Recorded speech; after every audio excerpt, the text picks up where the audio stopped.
Over a decade after the events of the first film, the film begins with Sully narrating his modest and peaceful life as chief of the Omaticaya clan and raising a family with his wife Neytiri, which includes his sons Netayam and Loak and his daughter Tuck, his adopted daughter Kiri, born from Grace Augustine's comatose Na'vi avatar, and a human boy named Spider, the son of Miles Quaritch, born on Pandora but was unable to be transported to Earth in cryostasis. While Jake is able to accept Spider as an adopted son, Neytiri is distrustful of him given his human origins. However, all the children mingle and socialize well with each other, including Spider, whom Kiri is affectionate with even though he is a human. Spider does not embrace his human heritage and feels more inclined to Na'vi culture and traditions. They lead a normal life until one day they notice a strange star in the night sky. Much to their dismay, they realize it's a RDA spaceship with humans returning to Pandora to colonize it, erecting a new main operating base yet again. Among the new arrivals in the ship is Colonel Quaritch, who has been cloned into a Na'vi body and with his memories uploaded from before his death. As a result, Quaritch is unable to remember his demise, but is only able to recollect the events in the past and his vengeful mission to eliminate Jake. To prevent the RDA from exploiting Pandora again, Jake leads a strategic guerrilla operation against the RDA supply lines, weakening them. In one of the operations, Loak, who disobeys Netayam and eager to prove himself, tries to assist Jake in battle. However, Netayam gets wounded in the process. Jake rescues and disciplines both his sons to not endanger their own safety for his sake by being reckless. That night, while tending to his wounds, Neytiri calmly reminds Jake to be not too hard on his sons, to which Jake expresses his fear of losing them and his need to be strict on them. Meanwhile, the retaliative action on the RDA supply lines doesn't sit well with Quaritch, who initiates the search mission to kill Jake. During a playful venture, Jake's children along with Spider explore deeper into the rainforest. Unbeknownst to them,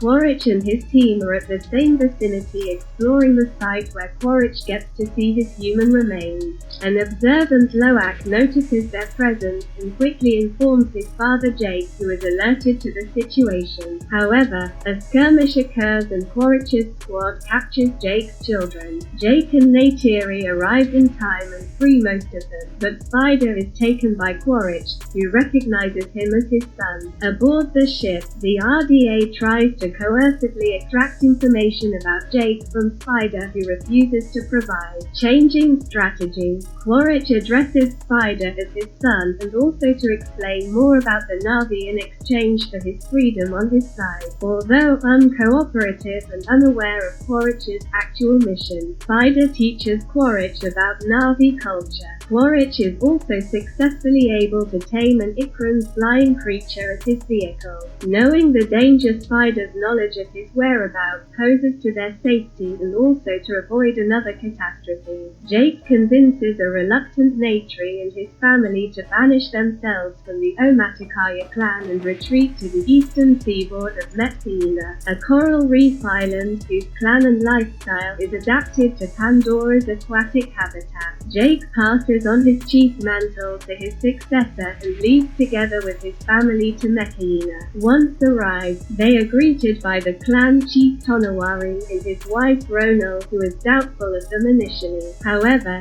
Jake explains their situation and they are agreed to stay and given shelter. Even though some tribesmen deride Jake and his children for their genetic human heritage, the family learns the ways of the reef people, earning the respect of them. Kiri is fascinated with the aquatic life of Metsina and develops a spiritual bond with the sea and its creatures, while Loak befriends Siraya, the daughter of clan chief Tonawari, and his wife Ronal. Jake and Neytiri themselves try to adapt and learn the survival skills of the Metsina to the best of their ability. abilities. While adapting to their new environment, Loak gets into a fight with Thiraya's brother Ernum when he makes a crude joke about Kiri and him of their mixed human lineage. Jake admonishes his son for his behavior. At Jake's insistence, Loak returns to apologize to Ernum and his friends. However, they entice him to a trip into the territory of a dangerous sea predator and leave him stranded as a revenge.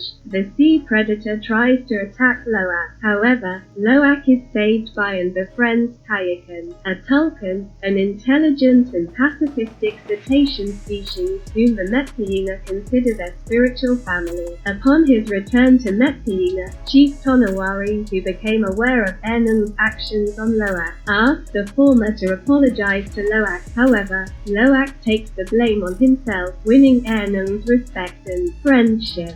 Together, the group of children learn and explore Methyena's aquatic shores and its beautiful ecosystems. Loak is also told that Kayakan is an outcast among his species, to which he is unable to believe. Meanwhile, on a trip to an offshoot of the Tree of Souls, Kiri links with it to meet her mother, but suffers a violent seizure. She is healed by Ronal, but when Jake calls Norm Spellman and Max Patel for help, Quaritch is able to track them to the archipelago where the Reef people live. Bringing Spider with him, he commandeers a whaling vessel which is hunting Tulkans to harvest their brain enzymes for creating anti-aging remedies. Quaritch begins to violently question the indigenous tribes about Jake's location. Failing that, he orders the whaling crew to wantonly kill the Tulkans in order to draw Jake out. Disgusted with his father's brutality, Spider pleads with Quaritch to let go the indigenous tribes without harm, and a stern full Quaritch complies. Meanwhile, Loak, determined to find the reason why Kayakan was outcasted, meets him and mentally links with Kayakan and learns that the Tulkan was cast out because he went against the ways of his species and attacked the whalers who killed his mother. Loak feels pitiful for the creature after this revelation. When the Methyena learn of the Tulkan slaughters, they become furious and prepare to wage war with the RDA. Chief Tonawari, who is displeased with the growing situation with Quaritch,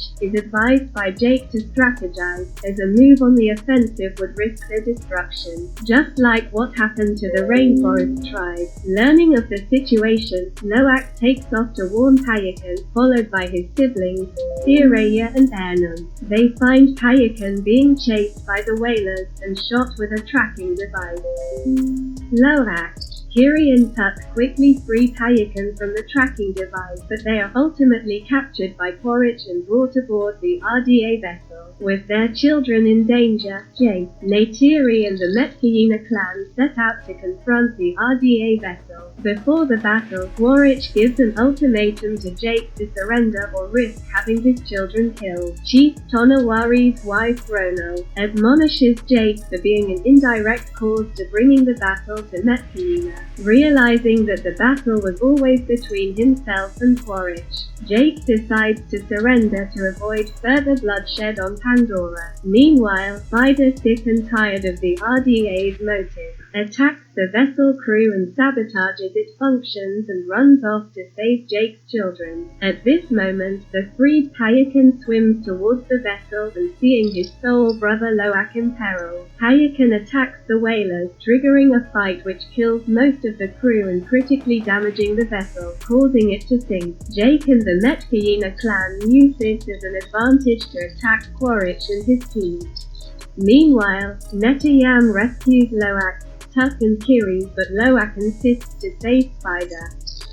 Together, they rescue Spider and proceed to escape off the vessel while evading the enemy. However, Netayam is fatally shot in the process. Jake, Neytiri and his children along with Thiraya desperately try to save Netayam's life in vain, but he succumbs to his wounds and dies. Grief-stricken, Jake decides to face Quaritch once and for all when the latter reveals that he has recaptured Tuck and Kiri again as hostages. He and Neytiri, who is berserk with rage, attack the vessel and eliminate the remaining RDA crew members while trying to rescue Kiri and Tuck. Jack rescues Tuck and he violently battles Quaritch in a fistfight until Quaritch holds Kiri at knife point. However, Neytiri intercedes and does the same with Spider, holding him at knife point and threatens Quaritch to release Kiri. At first, Quaritch denies his son to be inconsequential but ultimately desists when Neytiri cuts Spider on the chest. Quaritch then attacks Jake, who gains the upper hand. Meanwhile,